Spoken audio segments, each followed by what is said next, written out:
सुंदरपुर नाम के एक छोटे से नगर में धर्मपाल नाम का एक व्यक्ति रहता था। वो बहुत मेहनती और सीधा साधा आदमी था। उसके 4 बेटे भी अपने पिता की तरह परिश्रमी थे।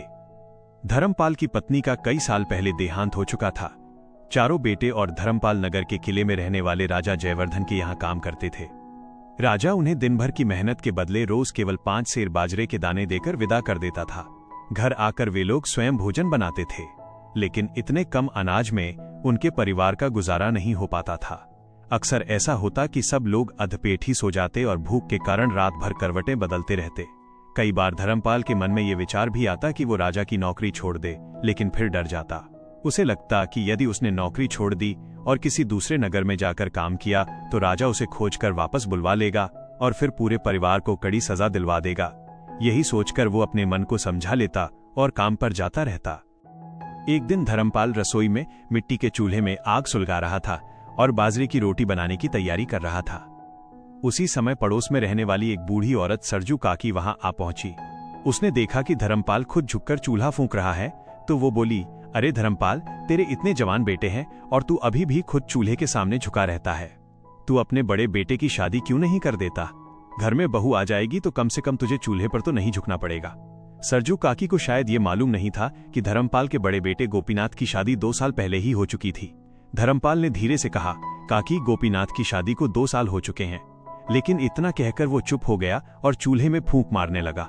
सरजू काकी ने हैरानी से पूछा, लेकिन क्या बात अधूरी क्यों छोड़ दी? तब धर्मपाल ने उदासी से कहा, क्या बताऊं काकी, मेरी बहू अभी भी अपने मायके में ही है।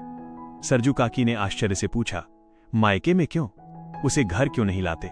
धर्मपाल ने भारी सांस लेते हुए कहा, हमारे घर में तो एक ढंग की खाट भी नहीं है जिस पर वो बैठ सके, और गोपीनाथ के पास ऐसे कपड़े भी नहीं हैं जिन्हें पहनकर वो अपने ससुराल जा सके।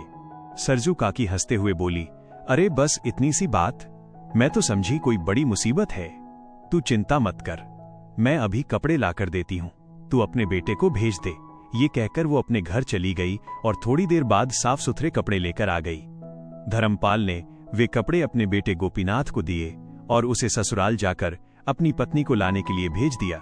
गोपीनाथ कपड़े पहनकर ससुराल पहुंचा। वहां उसका खूब आदर सत्कार हुआ। 3 दिन वो ससुराल में रहा और फिर अपनी पत्नी को साथ लेकर घर के लिए चल पड़ा। लेकिन रास्ते में उसे चिंता होने लगी। उसने सोचा कि घर में तो ढंग की खाट भी नहीं है, वो अपनी पत्नी को कहां बैठाएगा। तभी उसके मन में एक उपाय आया। उसने अपनी पत्नी को सीधे सरजू काकी के घर उतार दिया और खुद घर लौट आया। जब वो घर पहुंचा तो धर्मपाल ने पूछा, बहू कहां है? तब गोपीनाथ ने सारी बात सच सच बता दी। इसके बाद वे सब काम पर चले गए। उधर सरजू काकी ने गोपीनाथ की पत्नी सावित्री की खूब सेवा की। थोड़ी देर बाद वो बोली, आओ बेटी, मैं तुम्हें तुम्हारे घर छोड़ाऊं। ये सुनकर सावित्री को बड़ा आश्चर्य हुआ। उसने संकोच से पूछा, माईजी, क्या ये मेरा घर नहीं है? तब सरजू काकी ने उसे सच्चाई बता दी और उसे उसके असली घर छोड़ाई। जब सावित्री ने अपने ससुराल के घर में कदम रखा तो वो अंदर का दृश्य देखकर दंग रह गई। आंगन में जगह जगह टूटे हुए चूल्हे बने थे और राख बिखरी पड़ी थी। एक कोने में टूटी हुई खाट पड़ी थी। बर्तनों के नाम पर घर में 4-5 टेढ़े मेढ़े कटोरे थे। कपड़ों के ढेर पर धूल जमी थी। ये सब देखकर सावित्री की आंखों में आंसू आ गए। वह मन ही मन सोचने लगी कि न जाने पिछले जन्म में उसने कौन सा पाप किया था जिसकी सजा उसे इस घर में मिल रही है। लेकिन वो हिम्मत वाली लड़की थी। थोड़ी देर बाद उसने आंसू पोंछे और घर की सफाई में लग गई। उसने सारा घर साफ किया, टूटे चूल्हों को तोड़ दिया और आंगन में एक नया चूल्हा बना दिया। इसके बाद वो अपने पति और परिवार के आने का इंतजार करने लगी। शाम ढलने लगी, लेकिन घर का कोई सदस्य नहीं आया था। बड़ा घर और वो अकेली, इसलिए उसके मन में डर भी पैदा होने लगा। तभी दरवाजा खुला और गोपीनाथ अपने पिता और भाइयों के साथ घर में आया। उन्होंने देखा कि घर की हालत बिल्कुल बदल चुकी है। ये देखकर वे सब बहुत खुश हुए।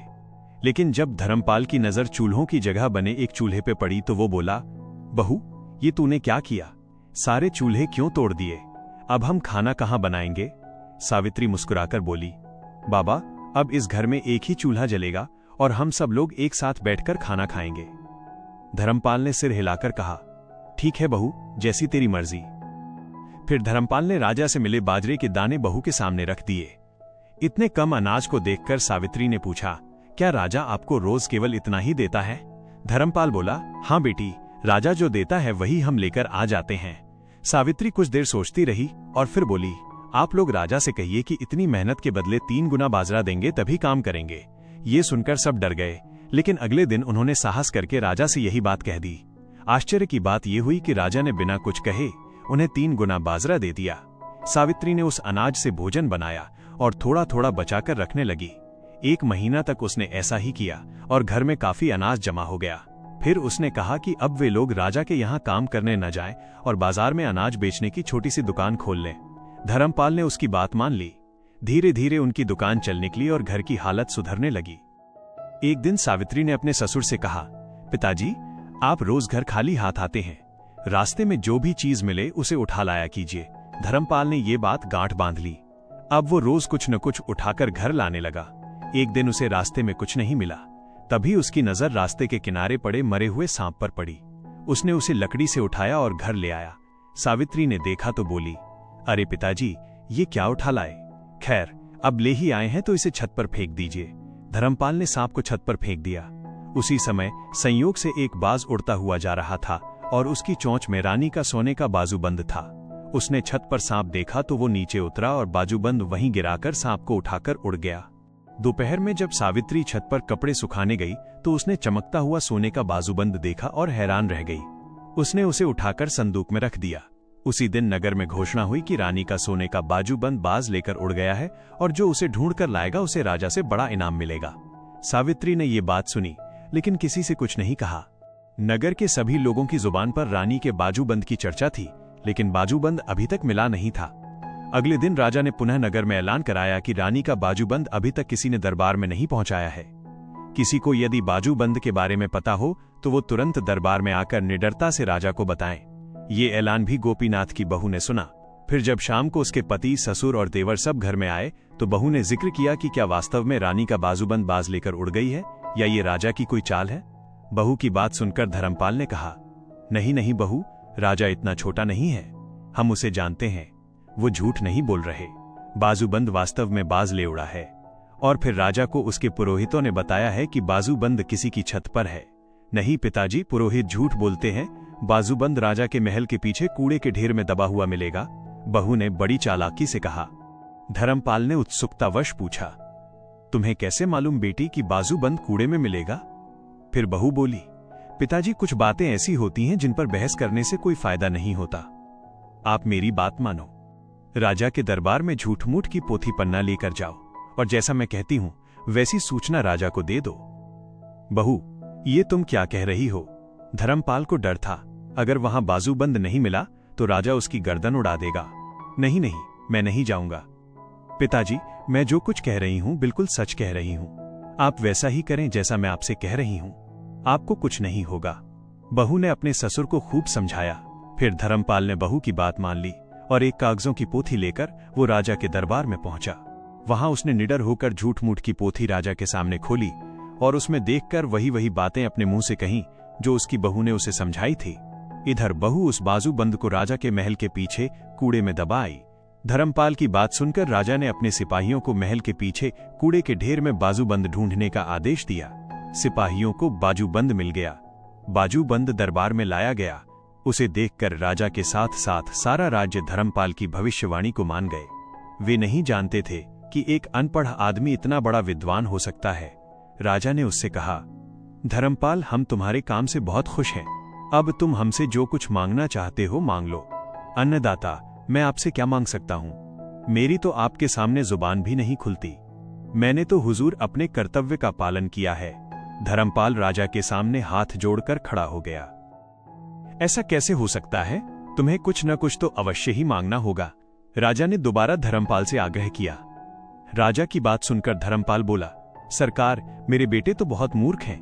हाँ, मेरी पुत्रवधू बहुत योग्य है। मैं उससे परामर्श करके आऊंगा, तब आपको बताऊंगा। ठीक है, जाओ, तुम इसी समय अपनी बहू से पूछ कर आओ। राजा ने उसे घर भेज दिया। वो घर आकर बहू से परामर्श करने लगा। ससुर की बात सुनकर बहू बोली, ये कौन सी बड़ी बात है पिताजी? सावित्री ने कहा कि राजा से ये वचन मांगिए कि धनतेरस से लेकर दिवाली तक पूरे नगर में कोई दीपक नहीं जलाएगा और केवल हमारे घर में घी का दीपक जलेगा। सावित्री की बात सुनकर धर्मपाल को ये बात बहुत अजीब लगी। वह सोचने लगा कि आखिर बहू ऐसी विचित्र बात क्यों कह रही है। दिवाली के दिन तो हर घर में दीपक जलते हैं, फिर वो पूरे नगर में अंधेरा करवाकर क्या हासिल करना चाहती है। उसे डर भी लग रहा था कि यदि वह ऐसी बात राजा से कहेगा तो कहीं राजा क्रोधित होकर उसे पागल न समझ ले और दंड न दे दे।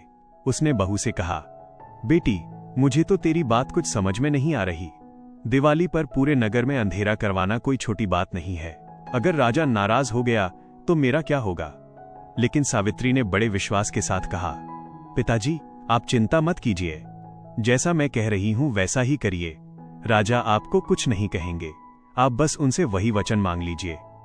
बहू के बार बार समझाने पर धर्मपाल ने साहस जुटाया और राजा के दरबार में पहुंचा। दरबार में पहुंचकर उसने राजा के सामने हाथ जोड़कर कहा, महाराज, आपने मुझे इनाम मांगने का वचन दिया था। यदि आप सचमुच मुझ पर प्रसन्न हैं तो मेरी एक विनती है। राजा ने मुस्कुराकर कहा, कहो धर्मपाल, तुम्हें जो चाहिए मांग लो। तब धर्मपाल ने थोड़ा झिझकते हुए कहा, महाराज, मेरी केवल इतनी प्रार्थना है कि धनतेरस से लेकर दिवाली तक पूरे नगर में कोई दीपक न जलाए, यहां तक कि आपके महल में भी अंधेरा रहे। केवल मेरे घर में एक घी का दीपक जलने दिया जाए।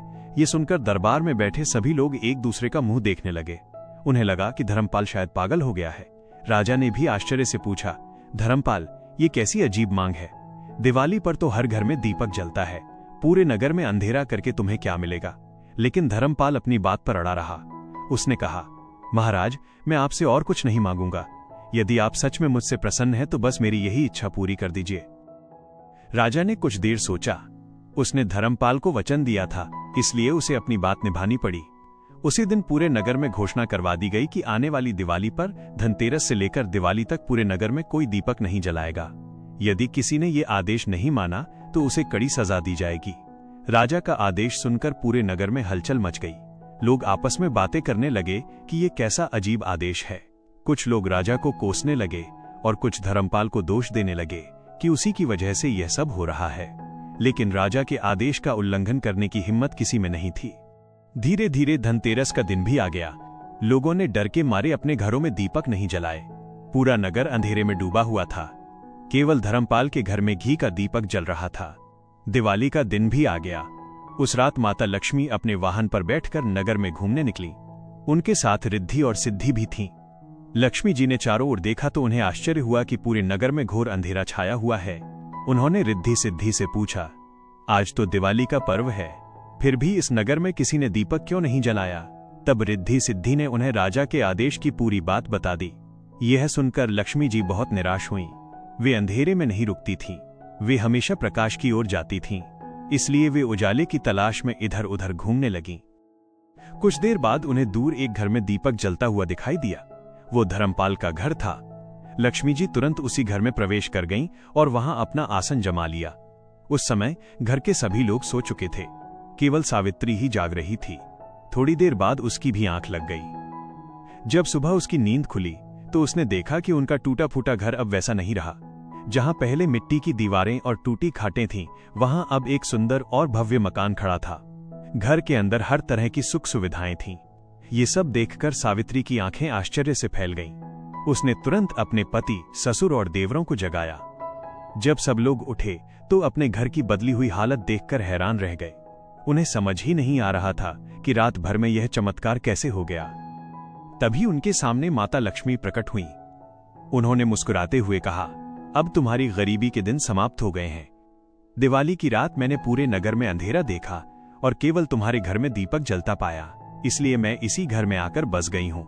लक्ष्मी जी की बात सुनकर सबकी आंखों में खुशी के आंसू आ गए।